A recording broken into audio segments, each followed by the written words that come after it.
Rasulullah SAW memang sudah peringatkan kepada kita bahwasanya nanti orang yang hidup selepas Rasulullah akan menemui ikhtilaf yang banyak, ikhtilaf katsira lagi. Jadi perbedaan, ikhtilaf yang sangat banyak sekali. Maka arahan Rasulullah SAW tatkala kita menemui ikhtilaf ini dalam kehidupan kita,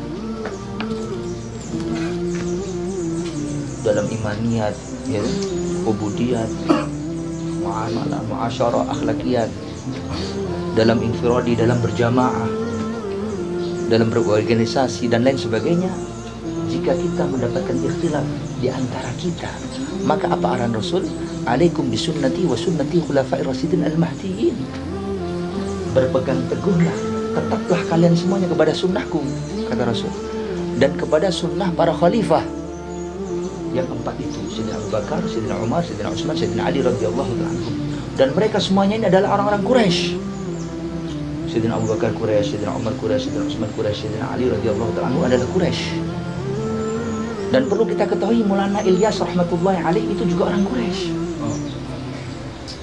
Dalam kitab Syarah Muwatta Aujazul Masalik karangan Maulana Zakaria Al-Kahandalawi, beliau menyebutkan tentang silsilah nasab Maulana Ilyas bahwasanya beliau itu adalah keturunan daripada Abu Bakar As-Siddiq radhiyallahu anhu, yang mana beliau adalah Quraisy. Sayyid Abu Hasan Ali An-Nadwi juga menulis tentang beliau bahwasanya apa? Dalam apa namanya riwayat hidup Maulana Ilyas, bahwasanya Maulana Ilyas adalah Quraisy As-Siddiqi.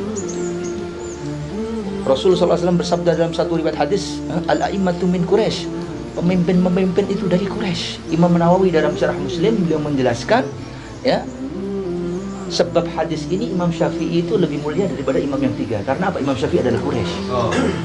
Jadi apabila ada pemimpin, ya, satu Quraisy dan bukan Quraisy, itu arahan Rasul SAW supaya kita mengambil yang Quraisy jika terjadi ikhtilaf.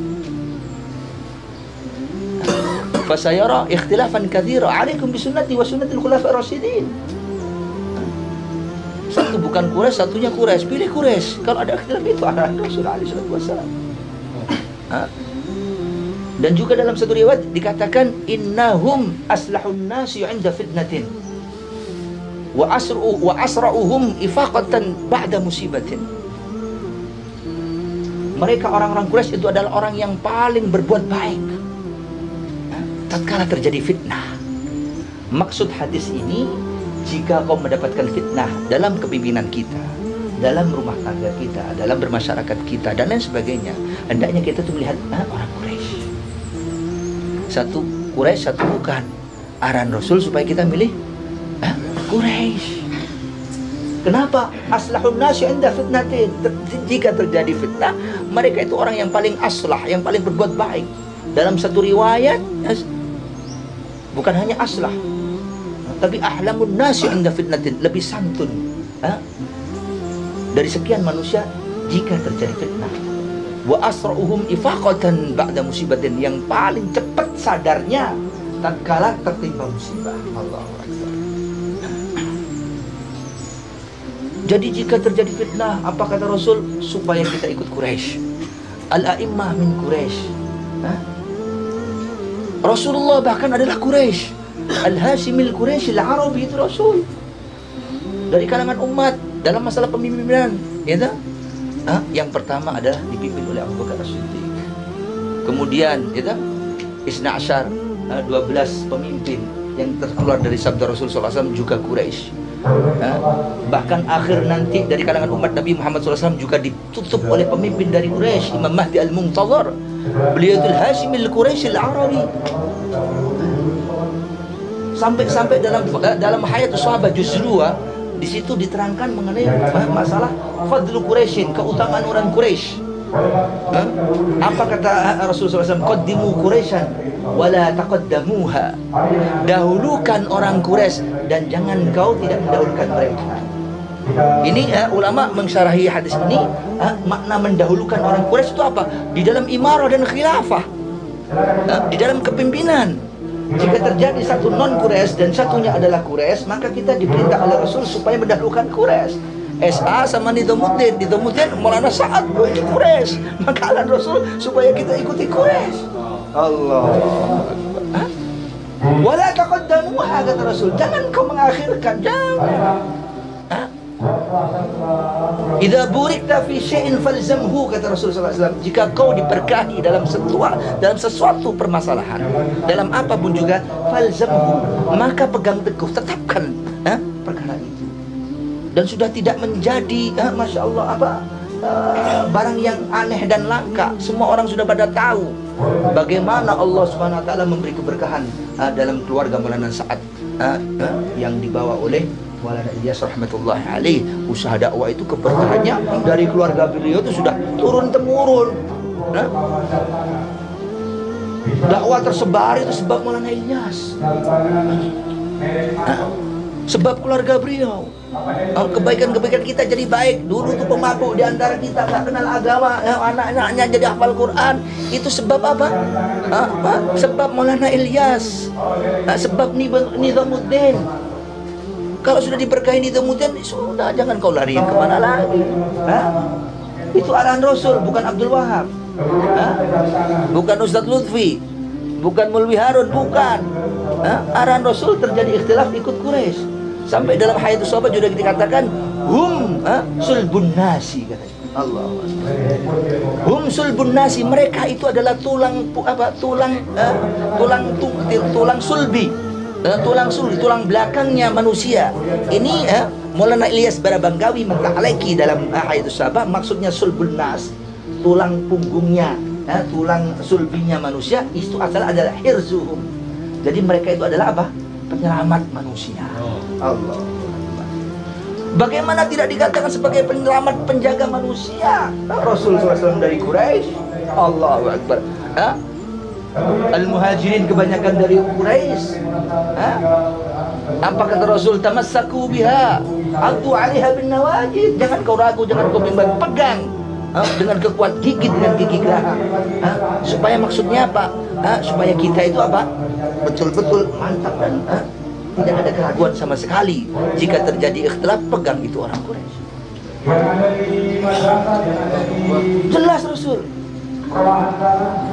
Sampai dalam satu riwayat dikatakan memang sebagian umat itu ada hasad terhadap orang Quraisy. Itu ada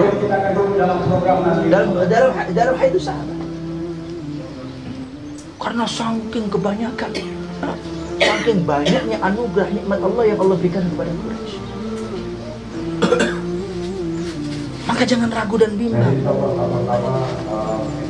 terhadap kepemimpinan beliau. Keberkahan, rahmat, anugerah sudah tampak di mana-mana, tersebar di mana-mana. Kok mau coba-coba? Bahkan dalam satu riwayat Rasulullah mengatakan, ahibbu Quraisyan fa innahu man ahabba Quraisyan faqad ahabba Allah. Cintailah orang Quraisy, sesungguhnya orang yang cinta kepada Quraisy, sungguh dia cinta kepada Allah. Maknanya kalau disempitkan, kalau seandainya kita boleh berkata, dan jika tidak setuju, bodoh itu orang. Cintailah Maulana Sa'ad, karena cinta dengan Maulana Sa'ad adalah cinta kepada Allah Subhanahu wa ta'ala. Bahkan Rasulullah SAW mengatakan, ahibbu Quraisyan fa innahu man ahabba Quraisyan faqad ahabbani wa man abghadha Quraisyan faqad abghadani. Cintailah orang Quraisy, sesungguhnya orang yang cinta kepada orang Quraisy, sungguh dia cinta kepada aku. Dan siapa saja yang benci kepada orang Quraisy, dia benci kepada aku. Allah. Rasul perintah kita supaya mencintai orang Quraisy, kita malah mengolok-olok, memfitnah mereka. Allahu Akbar, menjelekkan kita. Rasul katanya Nabi kita katanya taat kepada Rasul, suri tauladan kita, uswatun hasanah. Mana buktinya? Disuruh mencintai malah ngolok-ngolok. Disuruh cintai malah memfitnah. Katanya istri adalah I love you, iya enggak? Sehidup semati, ya, katanya dicintai tapi dicerai. Allahu Akbar. Apakah percaya orang itu dikatakan sebagai pecinta, ternyata yang dicintai itu adalah seseorang yang ditinggalkan, bahkan dicerai, bahkan diolok-olok?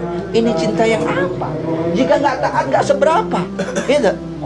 Sudah nggak mencintai, padahal Rasul memerintahkan kepada kita untuk mencintai. Dicerai lagi, ditinggalkan lagi, aduh Allah, difitnah lagi. Astagfirullah. Mana bukti cinta kepada Rasul? Innal muhibba lima yuhibbu muti'u. Pecinta senantiasa taat kepada yang dicintai. Kalau kita cinta Rasul, tentunya kita mengikuti arahan Rasul alaihissalam. Bahkan Rasul pesan kepada Salman Al-Farisi, ya Salman, la tubghiduni fatufariqu dinak. Hei Salman, jangan kau membenci aku, kata Rasul sallallahu alaihi wasallam. Kaget Salman. Wahai Rasul, fa kaifa ubghiduka bika hadanillah. Wahai Rasul, bagaimana aku ini akan benci kepadamu? Sebab aku ini diberi hidayah oleh Allah. Hei Salman, jangan kau benci kepadaku. Sebab kau benci kepadaku, kata Rasul, kau akan meninggalkan agamamu. Allahu Akbar. Maka Salman menjawab seperti tadi. Kemudian Rasul menjelaskan, tubghidul Arab fatubghiduni.